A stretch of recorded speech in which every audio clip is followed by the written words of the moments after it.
Kikou! Bienvenue dans cette nouvelle vidéo. Alors nous sommes toujours à Durano, mais nous avons déménagé en fait. Donc nous étions au camping municipal et en raison d'une montée des eaux de la rivière Chi, du coup on a dû déménager parce que il s'avère que le camping va certainement être immergé sous l'eau. C'est peut-être déjà le cas, ou sinon ça va l'être certainement dans quelques heures. Donc nous avons déménagé, nous sommes remontés un peu plus haut en ville et nous nous sommes mis ici. Bon, on est un petit peu en biais. Mais c'est pas grave, c'était vraiment juste pour passer la nuit. Et là du coup on va reprendre la route pour la prochaine destination. Avant de partir, on doit d'abord effectuer donc des vérifications à l'intérieur du camion pour être sûr de rien oublier sur tout ce qui est verrouillage.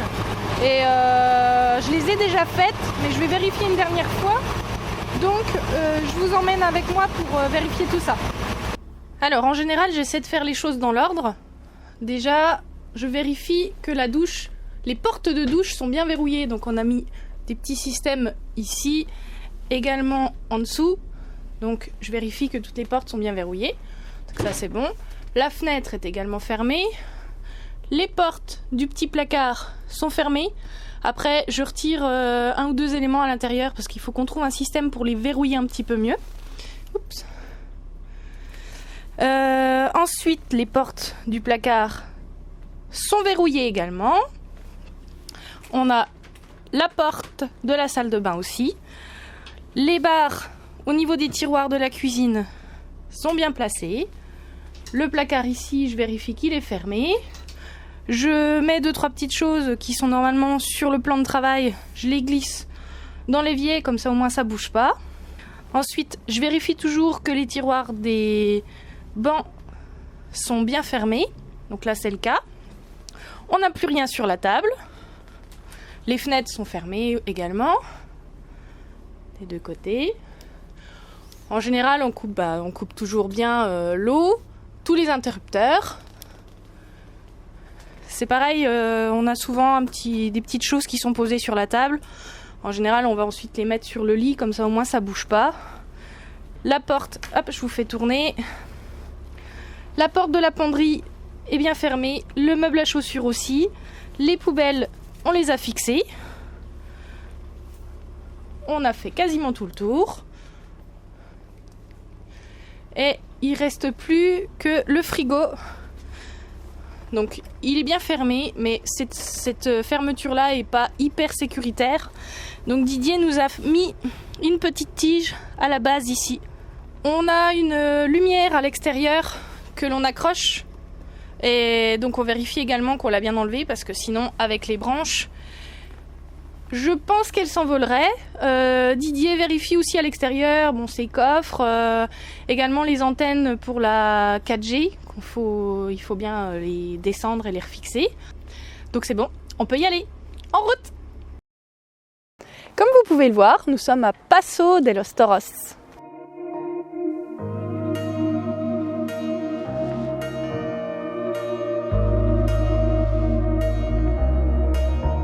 Afin de remonter un peu plus au nord de l'Uruguay, nous passons de toute façon par cette ville qui appartient au département de Tacuarembó. C'est d'ailleurs la deuxième ville la plus peuplée de ce département, après Tacuarembó. Et comme nous passons par là, nous nous sommes dit que nous allions vous présenter les principaux points d'intérêt de cette ville. Durant ces quelques jours, nous sommes stationnés à la station-service Ancap, qui a gentiment accepté que l'on reste ici pour 2-3 jours, en contrepartie d'un plein de carburant, ça va de soi. Au passage, on les remercie d'ailleurs de nous avoir accueillis. Ça ne nous dérange pas de dormir sur des stations-service, ça assure la sécurité de notre camion, la nôtre. Bien souvent, on peut aussi faire le plein d'eau et aussi acheter quelques provisions. La journée, il y a un petit peu de bruit, mais la nuit, franchement, en général, ça va.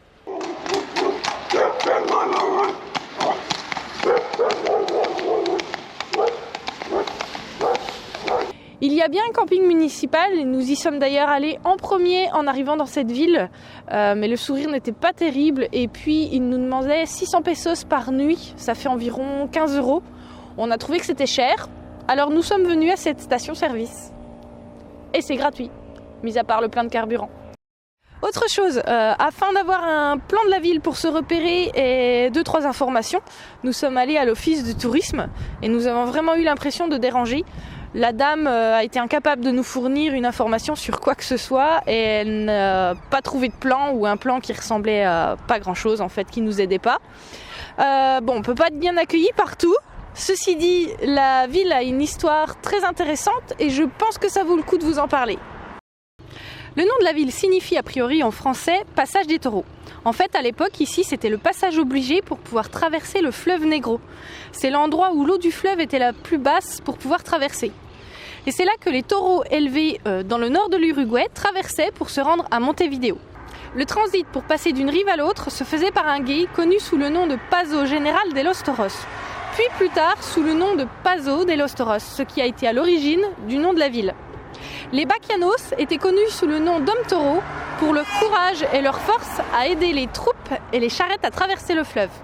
Ensuite, cela a pris beaucoup de temps et après de multiples démarches politiques et économiques, cet endroit a pris le nom de Santa Isabel en 1903 et de Paso de los Toros en 1929.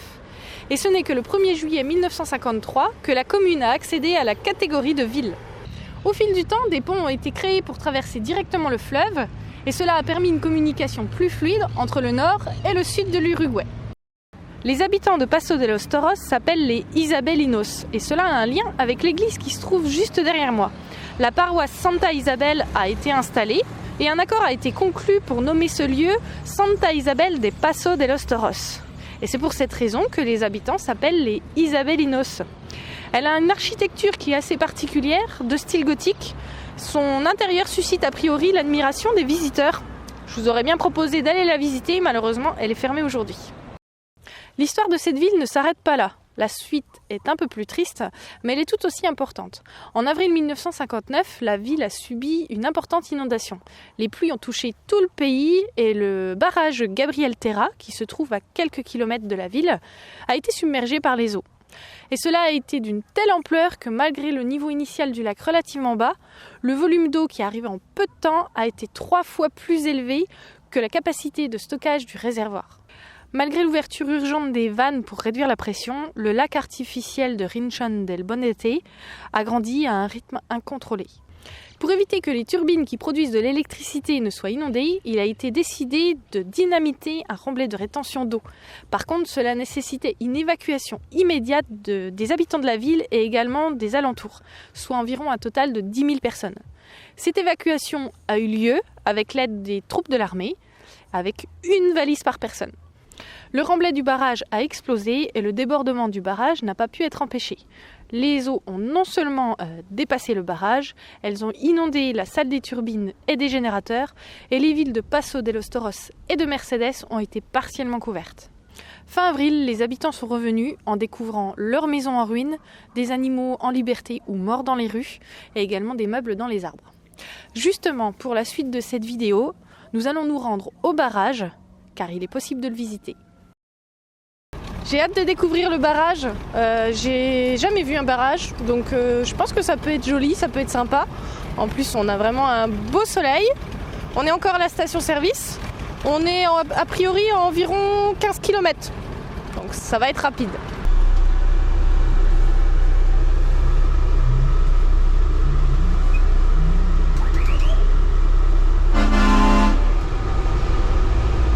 Muchas gracias.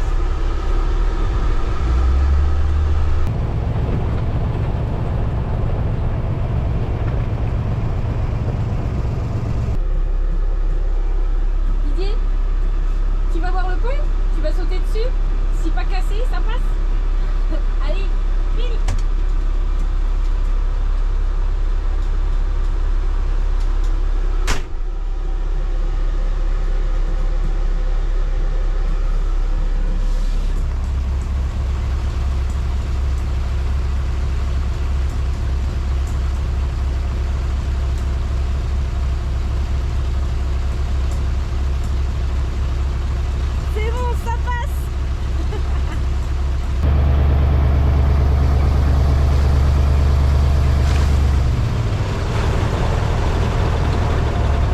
On est un petit peu embêté, on a passé un premier pont, mais là on rencontre une voiture brûlée Et comme il y a le petit muret à côté, et ben je suis pas sûre que l'on passe.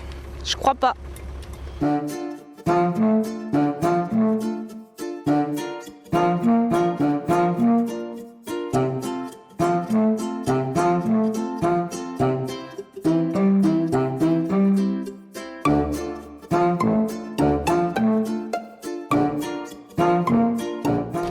Je voudrais juste te signaler que à ta droite, tu as quand même un creux dans le sol. Si la route derrière, elle part dedans, ça part. Tu vois ce que je veux dire ?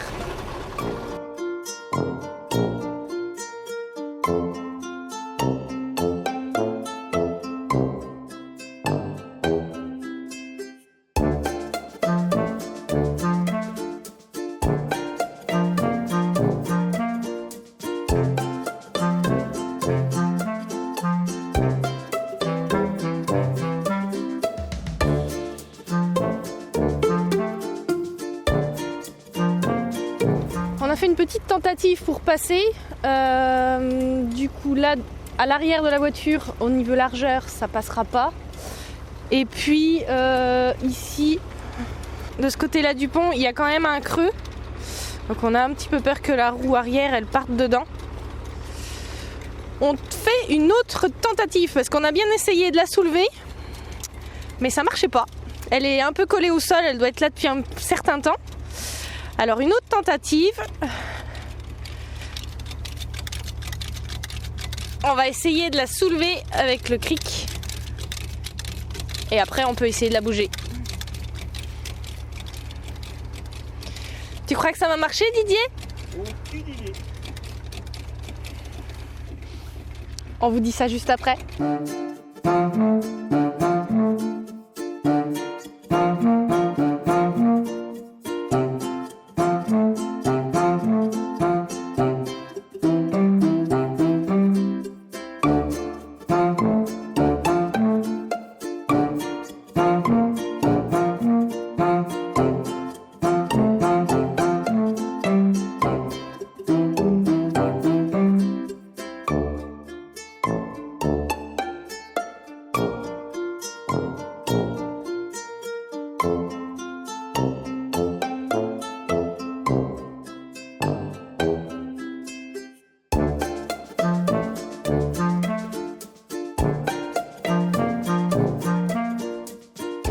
C'est cool, on gagne de l'espace sur la largeur du pont, donc normalement après on devrait pouvoir passer.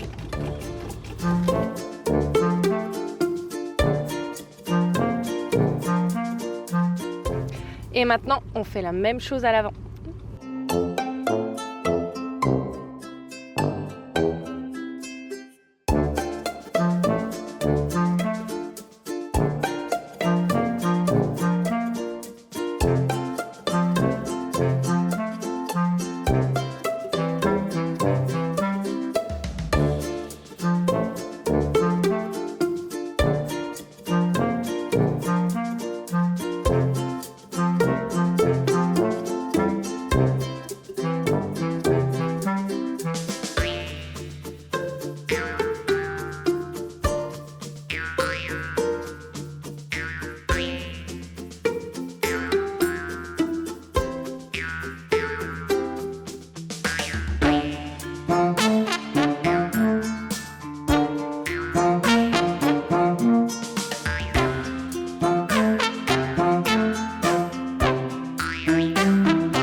On a réussi à gagner pas mal d'espace.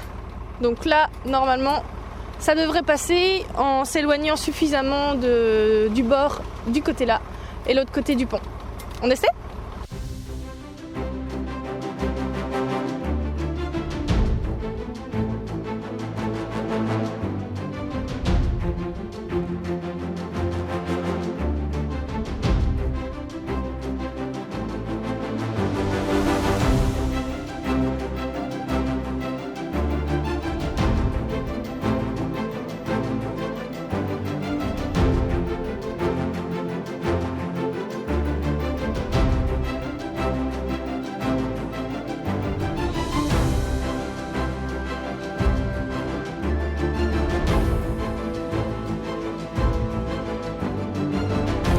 Et ben voilà, on l'a fait.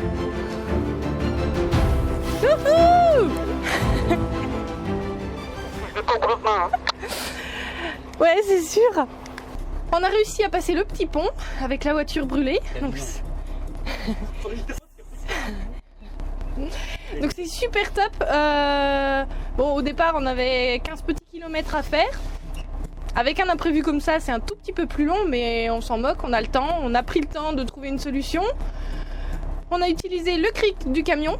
Normalement, il était censé servir au camion. Il a servi pour une voiture brûlée. Mais en tout cas, c'est un outil indispensable. Allez, on essaye de continuer plus loin en espérant qu'il n'y ait pas des voitures brûlées tout le long non plus. C'est ce que j'allais dire. On a récupéré un axe un peu plus correct. Qu'est-ce que t'as ? Ça y est, nous avons réussi à atteindre le barrage. Donc on a stationné le camion juste ici. Le barrage se trouve derrière. On voit un petit bout d'eau. On n'a pas pu rentrer le camion à l'intérieur parce que c'est pas autorisé. Mais bon, ça c'est pas grave. Je crois que c'est à 500 mètres. Donc on va les faire à pied tranquillement. Et puis hier je vous avais expliqué un petit peu l'histoire de la ville, de Passo de los Toros, du barrage et puis donc les inondations. Donc là aujourd'hui on va aller dans du concret, on va aller visiter ce barrage. Allez, c'est parti.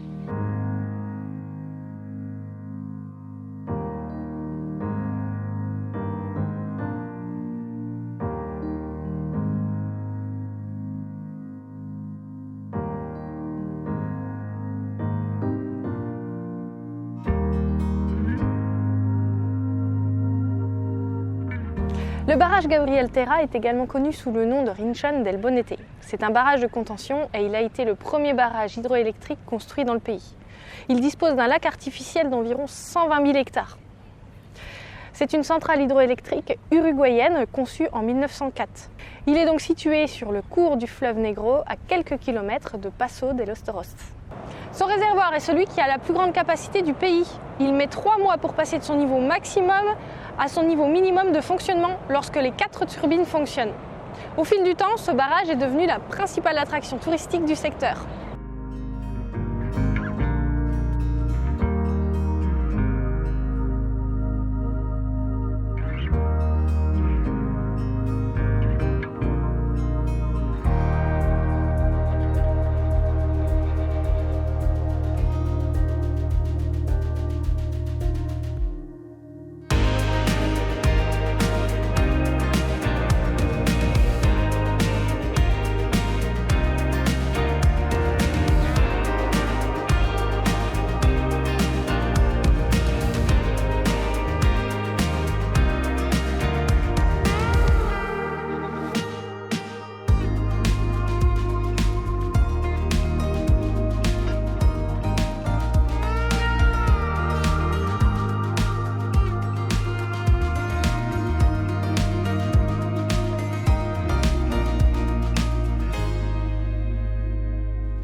On n'est pas au bord de la mer, mais on s'y croirait presque. On a le sable, on a l'eau, on est presque tout seul, le bruit des vagues, les mouettes, tout ce qu'il faut quoi. Bon, et pour compléter, on a le barrage juste derrière.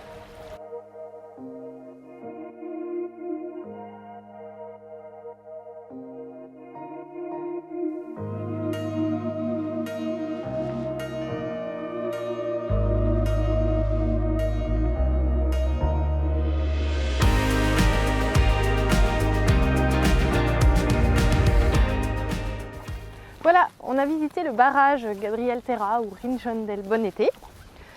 L'immensité de l'ouvrage est assez impressionnante et quand on pense finalement à la catastrophe qu'il y a eu ici il y a quelques années, ça fait quelques frissons dans le dos. On aurait beaucoup aimé vous faire un plan de drone, ça aurait été vous auriez pu vous en rendre compte davantage. Mais malheureusement, c'est une zone naturelle. Enfin, donc c'est bien. Mais pour nous, malheureusement pour le drone, c'est une zone naturelle. Donc on ne peut pas faire voler le drone. Et on aurait aussi aimé faire 1 ou 2 nuits comme ça devant le barrage. C'est assez paisible, donc on aurait bien aimé. Mais c'est interdit aussi. Par le fait, on va, je pense, reprendre la route pour la destination suivante. Mais je ne sais pas si on ira jusqu'au bout parce qu'il y a quand même un petit peu de route. Mais bon, déjà, comme ça au moins, on va reprendre un petit peu la route jusque-là, dans cette destination-là. Et puis on se posera là où le vent nous mène. En tout cas, cette vidéo prend fin. Comme d'habitude, un petit pouce. Qu'est-ce qu'ils font aussi ? Ah, mais il faut mettre la petite cloche, mets le truc au-dessus. Parce que bon, maintenant vous apercevez que nous faisons des vidéos avec des diffusions un peu aléatoires. Donc si vous ne mettez pas la petite cloche et appuyez sur toutes, vous allez louper ces vidéos aléatoires, ce qui est dommage pour vous. Mais vous pouvez vous abonner, c'est gratuit. Allez. Quand il est lancé, on l'arrête plus. Mais il a raison. Abonnez-vous, commentez, partagez et n'oubliez pas le petit pouce. Et restez avec nous, voyagez avec nous. On vous montre plein de trucs. On a encore plein de choses à vous montrer. À tout bientôt et n'oubliez pas, voyager, c'est la liberté. Ciao.